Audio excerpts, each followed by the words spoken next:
ജനങ്ങളുടെ വാദഗതികൾ, ആളുകൾ പടച്ചുണ്ടാക്കിയ വാദങ്ങൾ, അതല്ല സ്വീകരിക്കുക. റസൂലുള്ളാഹി സ്വല്ലല്ലാഹു അലൈഹി വസല്ലം എന്തു പറഞ്ഞു അതാണ് സ്വീകരിക്കേണ്ടത്.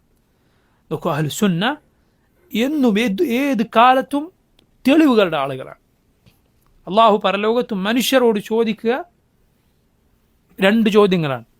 മാദാ കുൻതും തഅബുദൂൻ, ഖുർആനിൽ വന്നതാണ് 2 ചോദ്യങ്ങൾ. മാദാ കുൻതും തഅബുദൂൻ, എന്തിനായിരുന്നു നിങ്ങൾ ആരാധിച്ചിരുന്നത്, ആരാണ് ആരാധിച്ചിരുന്നത്? പിന്നെയോ മാദാ അജബ്തുമുൽ മുർസലീൻ, അള്ളാഹുവിൻ്റെ റസൂലുകൾക്ക് നിങ്ങൾ എന്തു മറുപടിയാണ് നൽകിയത്, അവരോട് ദഅവത്തിനോടുള്ള നിങ്ങളുടെ പ്രതികരണം എന്തായിരുന്നു? ഇമാം ഇബ്നുൽ ഖയ്യിം റഹിമഹുല്ലാഹ് അദ്ദേഹം പറഞ്ഞു, അള്ളാഹുവിൻ്റെ റസൂൽ സ്വല്ലല്ലാഹു അലൈഹി വസല്ലമയെ നീ അനുസരിച്ചാൽ, ശൈഖുൽ ഇസ്ലാം പറഞ്ഞു, അള്ളാഹുവിൻ്റെ റസൂലിനെ നീ അനുസരിച്ചാൽ മറ്റൊരാളെ ധിക്കരിച്ചതിൻ്റെ പേരിലും അള്ളാഹു നിന്നെ ശിക്ഷിക്കാൻ പോകുന്നില്ല. നബി സ്വല്ലല്ലാഹു അലൈഹി വസല്ലമയാണ് നീ പിൻപറ്റേണ്ടത്, അനുസരിക്കേണ്ടത്. നമ്മുടെ തെളിവുകൾ ഖുർആനും സുന്നത്തുമാണ്.